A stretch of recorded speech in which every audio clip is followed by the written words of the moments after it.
Then Sports Central, we go for our next scheduled preview this offseason, and it's going to be over the Oklahoma Sooners, team that went 6-7 overall in the 2022 season. It was a bit of a down season for the Sooners. This is usually a team that's a big contender in the Big 12 and nationally, but in 2022 was a bit of a rebuild season under a first-year head coach, Brent Venables. But looking forward to 2023, this is a team that I could definitely see once again returning to contention, both in the Big 12 and nationally. And why that is we'll be going over here today. We'll be talking about the players this team will be losing, who they'll be returning, and previewing their schedule for the first time this offseason. Let's get started looking at a quick recap of 2022. This team, they started out the season 3-0. They were pretty promising here.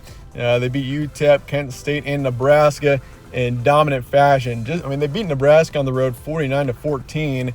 And then the next week, they take a disappointing loss to K-State. K-State turned out to be an outstanding football team in 2022. They eventually won the Big 12. And, K-State, they won the game by a touchdown there in a night game. And it was a disappointing loss. But then after that, this team lost to TCU, who eventually made the college football playoff and the national championship, by the way.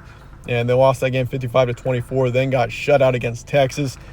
Things were not looking good heading into mid-October here after they had taken 3 disappointing losses, including a brutal loss to Texas. Just a terrible performance. And so this team was 3-3, and they had a solid win over Kansas. Kansas turned out to be a talented team last season. The Big 12 in general was just a wild conference last season. Just every team in the Big 12 was so close. There was not a dominant team at the top. TCU was undefeated, but I still feel like, I know TCU was an outstanding team, but you still had K-State up there, and this was a talented conference. There was not a lot of room for error in this conference last season, that's for sure. But you look at the Iowa State win after their bye. They lost at Baylor, though, the next week by 3. They lost to West Virginia by 3. Beat Oklahoma State by 15. That was an impressive win, and they lost to Texas Tech in overtime. So just an inconsistent up and down season for the Sooners. The worst stretch was far and away between the K-State loss and the Texas loss. That Texas loss was pretty much rock bottom for this team.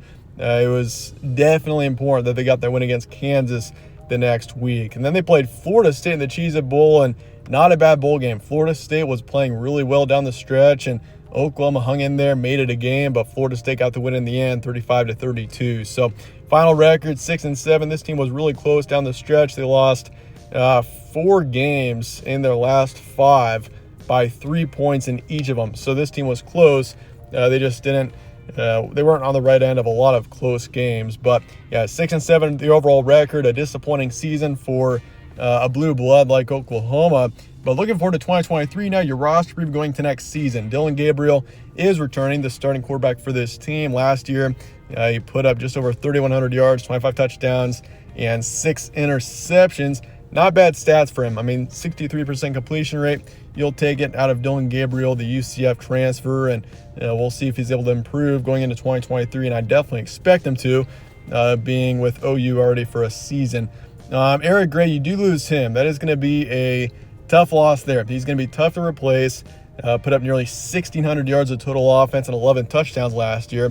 Javonte Barnes, you do return him, so you do return your second in the backfield. Marvin Mims is gone. Braden Willis is gone, so you lose your top 2 in receiving this past season. Jaleel Farouk, your second wideout, is coming back. Same with Drake Stoops. So you got some good depth in the receiving core. I'm not too concerned about the backfield despite losing Eric Gray. But offensively, you do have to rebuild a little bit. You lose 2 on the offensive line, 2 defensive linemen, 1 linebacker, and then 3 in the secondary. So defensively, there are a few losses that I am a bit concerned about. But for Oklahoma, you're losing some of your experience. But I will say this, even though the returning production, the roster preview doesn't look great, this team has been excellent in recruiting and in the transfer portal, which is going to be crucial for this team going into next season. This team is going to be different going into next season. You do have your starting quarterback coming back, a few key returners on offense as well. But, this team will look different. But despite that, they still got tremendous potential with the transfer portal and recruiting. This is a team with a high ceiling but a low floor. We saw that last season.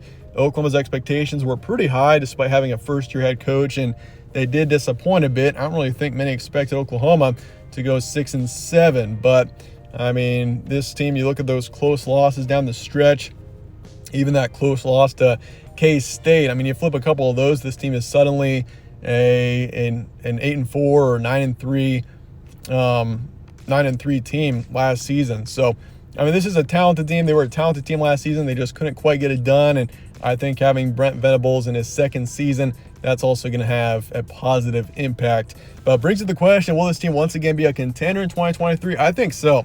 I mean, we'll talk about the transfer portal and recruiting coming up next year, and you'll see why. Theo Weiss, you do lose him, receiver off to Missouri. He didn't have a huge impact on this team. Austin Stogner's coming back. He transferred out to South Carolina with Spencer Rattler last offseason, but he's coming back to be a tight end for this team once again. So we get to see him returning. Andrell Anthony, he is coming in from Michigan. Keep an eye on him. Blake Smith, tight end's coming in from Texas A&M. Walter Roos, he is a huge addition for the offensive line. He's coming in from Stanford. He's going to have an immediate impact for sure. Caleb Schaefer as well is coming in from Miami, Ohio. Rondell Bothroyd is coming in from Wake Forest, and Devon Sears, defensive lineman, coming in from Texas State. Otherwise, you also got Jacob Lacey coming in, defensive lineman from Notre Dame. Trace Ford, defensive lineman, is coming in from OSU. Clayton Smith, edge rusher, you lose him to Arizona State. Josh Ellison as well, he's off to Memphis. Dasan McCullough is coming in from Indiana. And you lose David Ugwobo, who is off to Houston. My apologies if I'm pronouncing that wrong. And then Reggie Pearson Jr., he's coming in, safety from Texas Tech. And then Kendall Dennis, defensive back, is off to South Florida. Recruiting-wise, this team is 4th in the nation going into next season. This team has got an outstanding recruiting class. I mean, it's one thing, too. I mean, you see a lot of teams that are either good nowadays in the transfer portal and maybe not quite as good in recruiting, or they're really good in recruiting and not quite as good in the transfer portal. For OU, this is a team that is one of the best through the transfer portal this offseason, and they're the 4th team in the nation in recruiting. This is a team that is outstanding with players coming in right now. And so things look really good. I think Brent Venables is really, last season was a bit of a disappointment for his first season, but things are looking up going into 2023. I think this past season was just one down one for Oklahoma. I'd be very surprised if this team wasn't back to national contention, maybe even as soon as next season. And so that said, I got this team at a 9 out of 10 on the future forecast meter. This team's still got an outstanding future. I don't see this team going away anytime soon. I mean, look at the recruiting. They are 2nd in the Big 12. Texas is actually ahead of them at number 3 in the nation. But OU's, they got 3 5-stars coming in, 14 4-stars. Things look really good overall for the Sooners going into next season. But that said, let's look at your schedule now. So you got Arkansas State in week 1, SMU in week 2. Both games are at home in Norman to start off the season. Then Tulsa on the road, Cincinnati on the road. Of course, you got some new opponents in the Big 12 this season. This is likely going to be Oklahoma's last season in the Big 12. You are going to be playing Cincinnati, UCF, and BYU. So you're playing 3 of the newcomers to the Big 12. The only one that you're not playing is Houston. You got Iowa State at home on the 30th, Texas in a neutral location there, and then UCF after that, after your bye. Kansas on the road, Oklahoma State on the road, then West Virginia at home, BYU on the road, and then TCU at home to finish out of the regular season. So that said, looking at the first month of action, your September, Arkansas State, SMU, both easy wins. Should have no problems against those. And Tulsa as well. Tulsa is a road game, but I'm not really expecting too much out of Tulsa. So I think all 3 of those games are honestly must wins, and they're easy wins. SMU could be a challenge. I mean, SMU, we've seen in the past, they have been a decent team, but I think you still take care of them. It's a home game. And then Cincinnati on the road, first Big 12 game of the season against one of the newcomers, one of the standout newcomers to the Big 12, and it's on the road. This is an interesting matchup here for Cincinnati and Oklahoma, and I think in the end, I'm going to favor OU right now. This is a game where I do think Cincinnati hangs in there, and I wouldn't be surprised if the Bearcats got the win. That is a dangerous game there, but I'm going to favor OU for now. Iowa State, really not expecting too much out of them. I'll say Oklahoma is favored there as well. So your ceiling's 5-0, your floor is 3-2. That's in case if you just have a disappointing start to the season.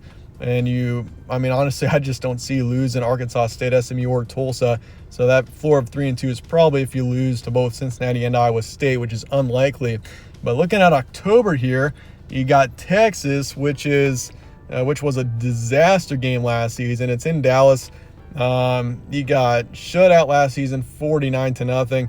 I think this season it's not quite like that. In fact, I honestly almost favored Oklahoma here, but I'm going to favor Texas for now. I do think Texas, definitely one of the top teams in the Big 12 this upcoming season. I like them, and I'm going to favor them right now, but it's not going to be quite as ugly of a game as it was last season. Then you got UCF after your bye week. I'll favor you there as well. You got them in Norman, and then Kansas on the road. Kansas was an impressive team last season. I wouldn't be surprised to see them once again, maybe even a bowl team in 2023. I like where that team is going with Lance Leipold. So Kansas, it's going to be a closer one. I do want to favor OU for now, but it is a road game. And last time Oklahoma played Kansas in Lawrence, it was kind of a scary one. So I still think I'm going to favor their OU for sure, but still something to keep an eye on. Then for November, you got Oklahoma State on the road. I'm going to favor Oklahoma here. I'm actually going to favor Oklahoma in their last 4 games. West Virginia should take care of them, not too concerned. BYU and TCU, I'll favor you there as well. I will say this, I do think TCU falls off a bit this season. Many are saying TCU is still a 9-11 win team. I don't think that. I think it's going to be kind of similar to what we saw out of Baylor. Going into last season, I said that Baylor was going to disappoint. I said they were going to go 6-6, and they went 6-6 in the regular season.